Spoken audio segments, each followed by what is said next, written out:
Buongiorno, sono il dottor Tardivo, referente per la sicurezza del paziente. Bonjour à tous, je suis le docteur Tardivo. Je suis le responsable de ce qui relève de la sécurité du patient au centre hospitalier universitaire intégré de Vérone. Le problème de la sécurité des patients et le risque clinique sont des points centraux dans l'évaluation de la qualité des soins. Ces dernières années en particulier, il est bien évident que la salle opératoire représente un risque élevé d'incidents.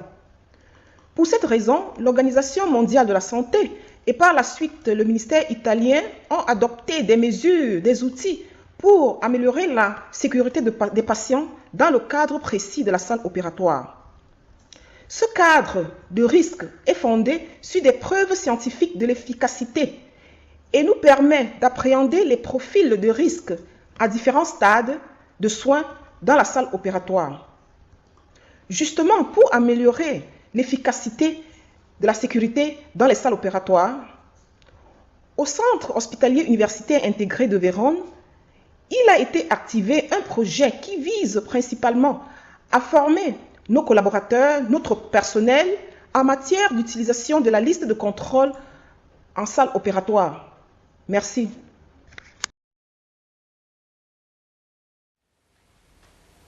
Buongiorno, sono Monica Lavarini. Bonjour, je suis Monica Lavarini. Je suis la responsable pour ce qui est du risque clinique au Centre hospitalier universitaire intégré de Vérone. En 2013, le programme de formation nous a permis de former 8 équipes composées chacune d'un premier et d'un deuxième chirurgien, d'un anesthésiste, d'un instrumentaliste, d'un infirmier et d'un coordinateur de la liste de contrôle qui est en même temps l'infirmier de la salle opératoire. Ces experts ont été spécialisés en formation didactique et en simulation sur le terrain de la salle opératoire du centre pratique, équipés pour ce but de vidéos d'enregistrement pour le streaming en direct et pour le briefing, qui ont permis la lecture et l'interprétation des 3 étapes de la liste de contrôle. Le sign-in avant l'induction de l'anesthésie, le time-out avant l'incision de la peau et enfin le sign-out avant de quitter la salle opératoire. Analysons les particularités du centre hospitalier universitaire de Vérone. Nous avons le premier pôle chirurgical européen qui a 1577 lits. Nous avons 8 départements d'assistance intégrée. Nous avons 80 unités opératives complexes. Nous avons 30 000 hospitalisations chirurgiques, donc le 61% en régime ordinaire et 39% en régime de day surgery ou day hospital. 14% de ces hospitalisations, de ces hospitalisés ne résident pas dans la région de la Vénétie.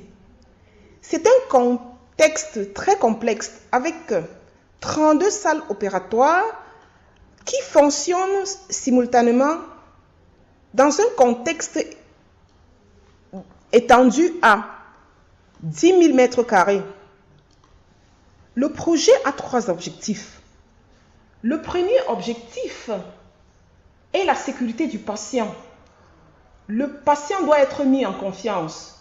Ceci doit être garanti par le contexte d'assistance chirurgique et par la connaissance de tous les instruments de la prévention du risque par chaque médecin expert.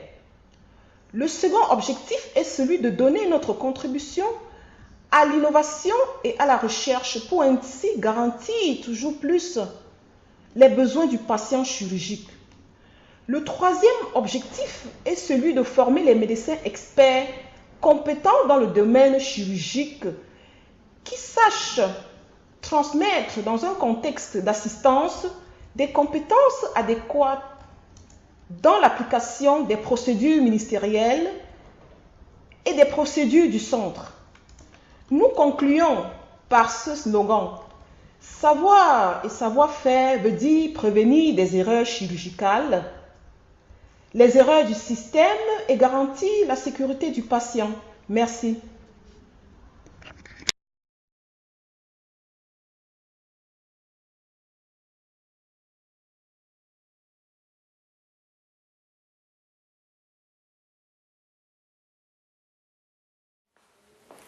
Buongiorno a tutti, io mi chiamo Massimo Franchi, sono direttore della ginecologia. Bonjour à tous, je m'appelle Massimo Franchi, je suis le directeur de la gynécologie obstétrique du centre hospitalier universitaire intégré de Vérone. Nous avons une double mission. Nous sommes tout d'abord un hôpital de référence et nous sommes aussi une clinique universitaire. Donc, nous nous intéressons au problème de la formation. Aujourd'hui, nous parlons de l'hystéroscopie. Nous connaissons tous l'hystéroscopie. C'est une méthode en avant-garde qui dépasse de loin le système technique traditionnel en ce qui concerne la biopsie de l'endométrie. Jusqu'à nos jours, nous avons toujours fait la biopsie, disons au hasard, ce que nous appelons révision instrumentale. Elle ne nous permettait pas d'identifier certaines pathologies parce qu'elle était justement faite au hasard. Cette biopsie hasardeuse ne nous permettait pas d'identifier, par exemple, le polype de l'endométrie. Aujourd'hui, nous disposons d'un système optique.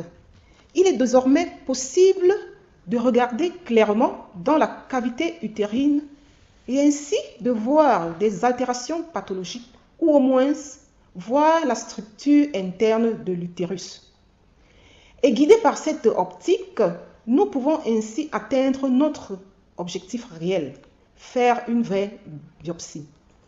Cette méthode est très répandue, elle est très importante, on l'enseigne facilement pour deux principales raisons. La première raison est que, étant donné que nous avons une caméra branchée à un écran, il est possible d'enseigner à plusieurs personnes à la fois et regarder et voir tout ce que voit l'opérateur. Cette vision optique peut être faite dans une salle opératoire ou non. Ainsi, sans déranger le malade et aussi discuter entre nous, médecins. Le second aspect, encore plus important, vu que la méthode a quelques difficultés techniques, surtout comme nous le verrons par la suite dans le cours que nous avons développé à Vérone, il est possible de faire des simulations.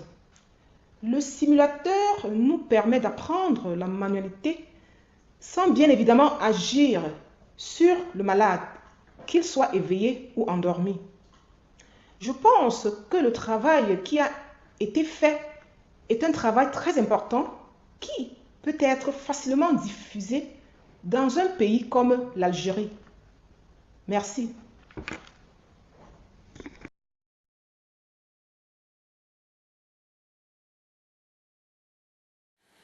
Sono dottoressa Paola Pomini del reparto di ginecologia dell'azienda. Bonjour, je suis le docteur Paola Pomini du service de gynécologie du centre hospitalier universitaire intégré de Vérone. Ici, les cours s'adressent soit aux étudiants qui n'ont aucune expérience en hystéroscopie, soit à des médecins experts en la matière, qui veulent approfondir des concepts de base de la technique et de la méthodologie hystéroscopique. L'organisation du cours est principalement pratique. Nous avons d'une part des leçons théoriques, des résumés ontologiques, d'images relatives au cadre physiologique ou pathologique d'intérêt hystéroscopique.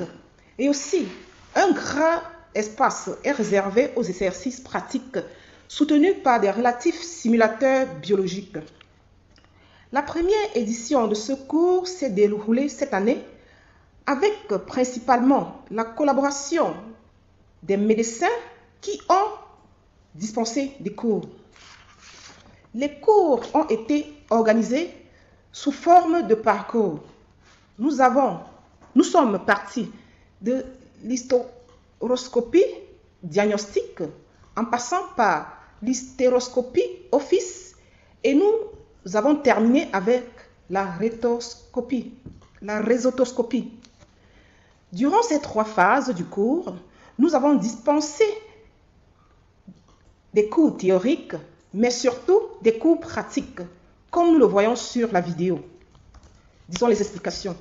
La deuxième journée prévoyait pour les inscrits une participation effective en salle opératoire et une explication en direct des cas sélectionnés. Pour un enseignement efficace, nous avons limité l'accès à 20 participants au maximum. En ce qui concerne le service d'hystéroscopie ambulatoriale, nous avons expliqué l'importance de cette méthode car elle représente un mode sûr et efficace pour la diagnostic et le traitement des saignements utérins anormaux et la gestion des différents problèmes gynécologiques bénignes. Par exemple, la stérilité, l'infertilité, les avortements répétés, l'altération cytologique des glandes.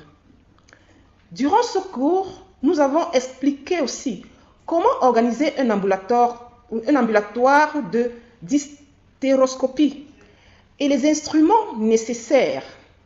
Nous avons aussi expliqué comment utiliser une telle méthode sans anesthésie et comment interpréter le cadre hystéroscopique et proposer le traitement adéquat. Le second cours a basé son attention sur la chirurgie office, donnant des indications, les limites et les possibles complications. Merci.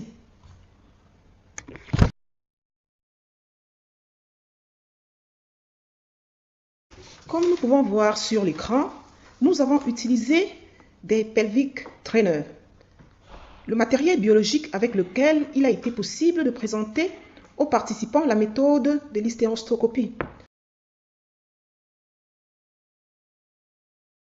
Au premier cours, nous avons expliqué les éléments de base, partant de comment choisir le matériel, comment les assembler et comment faire une hystéroscopie. De l'ABC jusqu'à les expliquer comment organiser un ambulatoire hystéroscopique. Les éléments de base et les outils dont nous avons besoin. Nous avons aussi analysé les éléments nécessaires de base, les instruments. Quels moyens d'extension avons-nous besoin et comment gonfler l'utérus?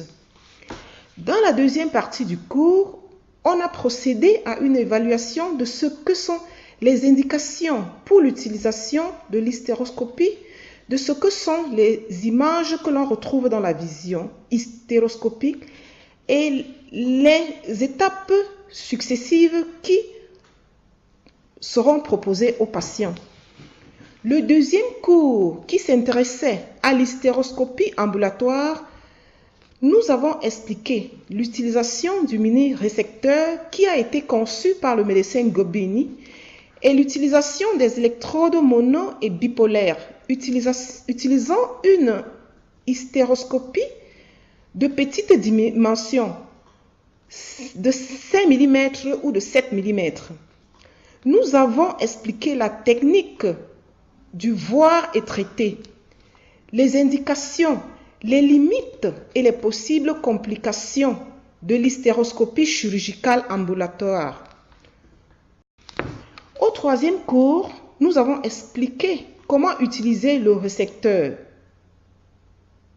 Puissance 16 French et le récepteur 26 French, qui sont des moyens de distinction pour la réceptoscomie. L'utilisation du courant monobipolaire pour une thérapie chirurgicale et comment effectuer une polypectomie, une hystomoplastique, un métoplastique, une mymectomie qui est une ablation de l'endomètre.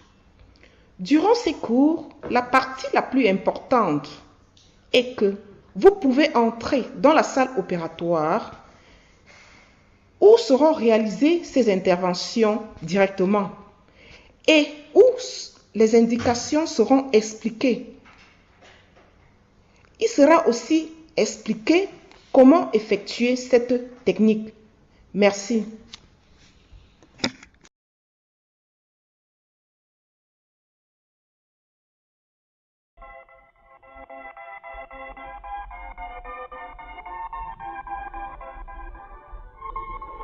La Regione Veneto a istituito. La région de Vénétie a créé l'école de stimulation et formation avancée dont le siège est au centre pratique du Centre hospitalier universitaire intégré de Vérone. Ce cours spécialisé de chirurgie robotique de la prostate est réservé à un nombre limité de 6 étudiants. Il est basé sur 2 techniques, celle tenue par des spécialistes provenant des centres de la Vénétie qui utilisent la chirurgie robotique en urologie, et la non-technique, non-technical skill, tenue par des pilotes de l'aviation civile. Un grand espace est réservé à la stimulation qui se déroule dans les salles opératoires de la pratique à travers l'utilisation de consoles et programmes d'instruction propres à Da Vinci. Avec des travaux pratiques à niveau croissant de difficulté qui vont d'une vérification des habiletés de base aux différents types de structures. Dans les salles opératoires, nous avons des travaux pratiques qui permettent de se familiariser et prendre confiance avec le robot Da Vinci. Le positionnement de l'appareillage, la simulation réelle du positionnement du malade, les épreuves pratiques d'approche chirurgique avec le choix des différentes possibilités de positionnement et de l'introduction des troqueurs. Le recours aux travaux pratiques sur les animaux selon le schéma du poulet vénézuélien est partie principale et intégrante de la simulation. Nous faisons à plusieurs reprises les travaux pratiques de dissection des tissus et anastomosie. Nous avons prévu ces 2 derniers jours la participation aux interventions chirurgicales de prostatectomie radicale robotique avec la possibilité d'interagir avec le chirurgien. Pour conclure les journées d'études, nous avons fait le débriefing, durant lequel nous avons discuté des aspects plus importants du cours. Nous remercions la région de Vénétie, le Centre hospitalier universitaire intégré de Vérone, la Fondation Cari Verona, les enseignants des structures urologiques de Vérone, Padoue, Bassano del Grappa, Abano Terme et Campo San Piero, les sponsors Ambi Medica, AIA, les coordinateurs et le secrétariat scientifique.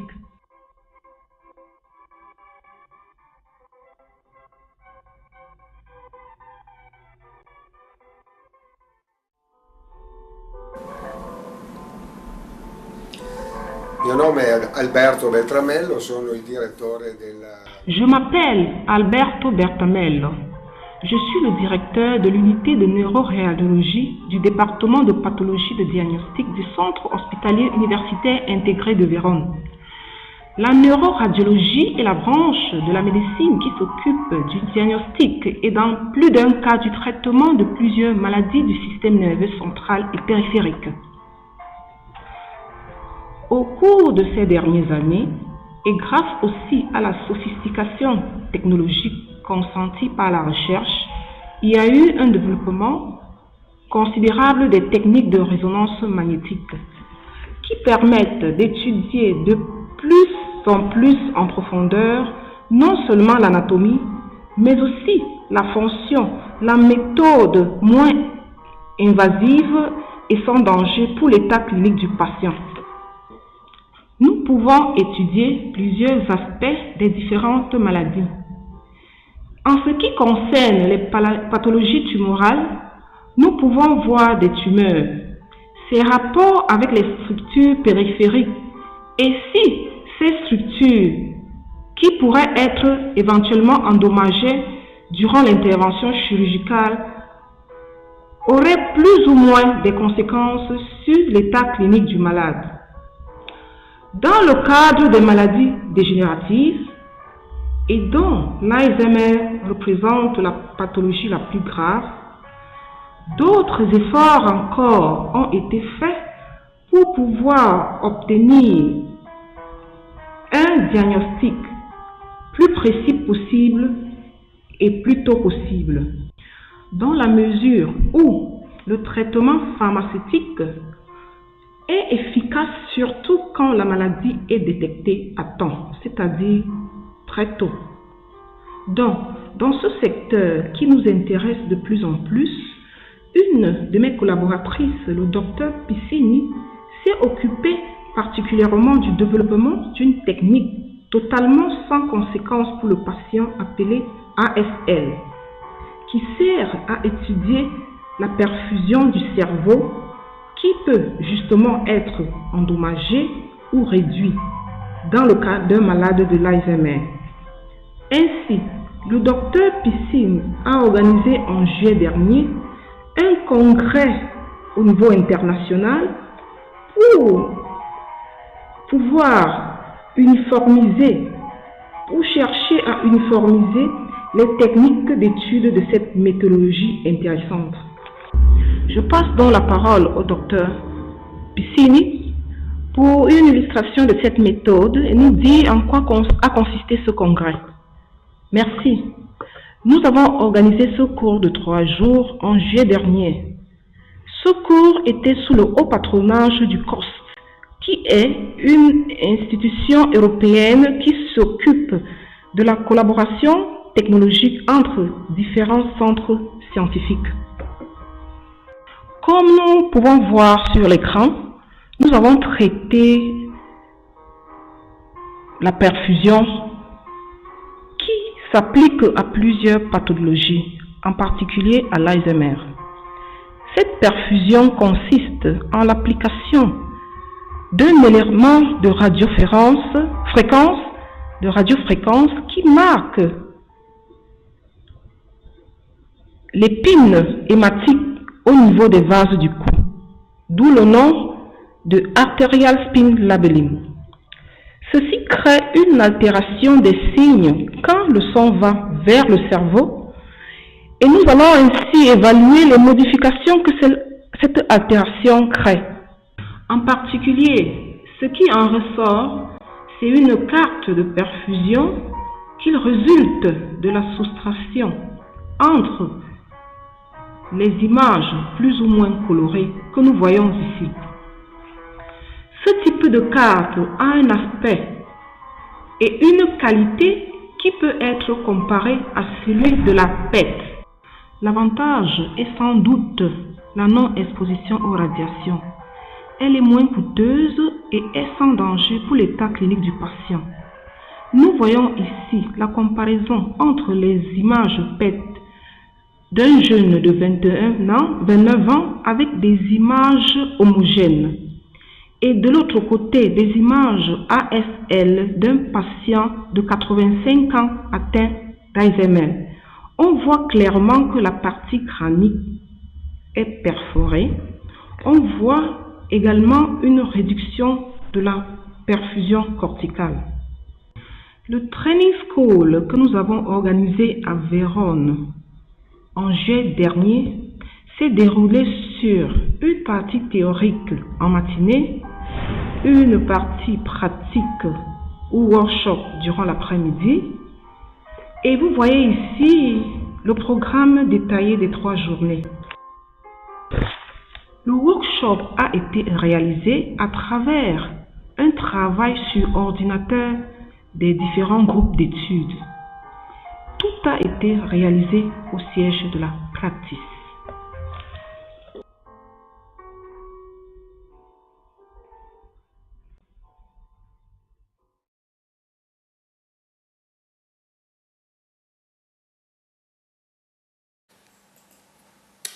Dunque, buongiorno a tutti, sono il dottor Gianfranco Veraldi. Bonjour à tous, je suis docteur Gianfranco Veraldi, chef de l'unité de chirurgie vasculaire et endovasculaire chirurgicale Paul Confortini de Vérone. Aujourd'hui, nous allons parler de la chirurgie endovasculaire, une technique relativement nouvelle qui permet la réparation d'un navire artériel, plus souvent sans aucun isolement chirurgical. Tout commence dans les années 50 avec le radiologue docteur scandinave Seldinger, qui a développé une technique pour permettre le remplacement des cathéters avec l'utilisation d'un guide. Au début des années 60, un radiologue interventionnel, Dr Dotter, a pensé pour la première fois que les cathéters et les sondes pourraient être utilisés comme instruments chirurgiens. Successivement, en fin des années 60, le premier support développé par un cardiologue suisse, Grötzing, la première angioplastie complexe remontant aux années 80 et ont été pratiquées par le radiologue indien Aman Bolia. Mais revenons au début de l'année 90. La véritable révolution dans le traitement du chirurgien vasculaire, Endo da Argentine Parodi a utilisé cette méthode pour traiter les anévrismes de l'aorte abdominale. La technique consiste à l'exclusion de l'anévrisme de l'aorte avec l'endoprothèse. Au cours des années sont devenus de plus en plus complexes. Les plans d'accès en chirurgie vasculaire sont représentés par les artères périphériques telles que l'artère fémorale, humérale, axillaire, radiale, pédieuse, polpitea. Il est réalisé par la technique de ponction percutanée et Dr Seldinger. Nous présentons et faisons voile avec le système artériel des sondes cathéters qui atteignent l'artère touchée. Grâce à ces cathéters, il est possible de traiter des blocages artériels ou dilatation anévrisme ou une rupture vasculaire sous anesthésie locale. L'instrumentation représentée par les deux guides traditionnels et chirurgicaux, cathéters de forme et de dimensions différentes et des supports expansibles et auto-expansibles ballants. Ce sont des étapes de procédure à partir de la ponction percutanée mise en place du dispositif d'introduction du cathéter et de guide jusqu'au pansement sur le site. Notre institut est dédié au domaine d'application suivant. Traitement de la maladie athérosclérose, traitement de support vasculaire, angioplastie simple, angioplastie complexe, dissection subintimale, les navires du tibia, les navires du pied. Traitement de la maladie d'anévrisme, placement de l'endoprothèse thoracique et abdominale, l'embolisation des saignements ou vasculaire anévrisme. Études et traitement de pathologie et d'accès hémodialyse, fibrinolyse, locorégionale, pansement des filtres des veines caves, l'angioplastie veineuse. Dans notre établissement sont effectuées à peu près 700 procédures par an. 40% sont des procédures endovasculaires.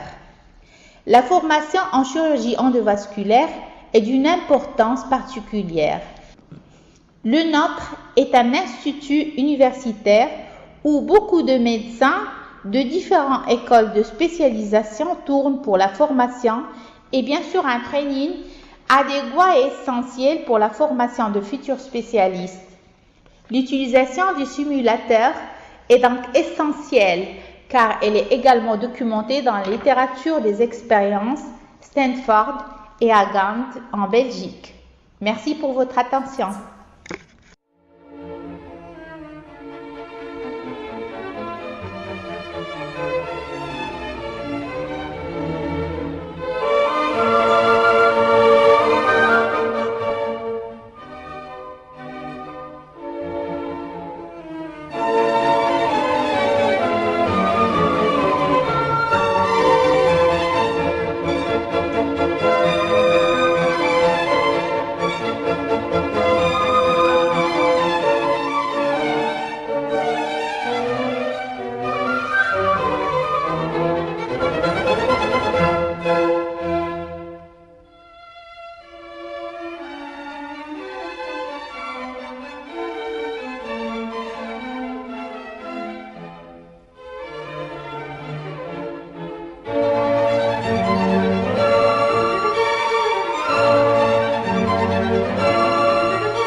Thank you.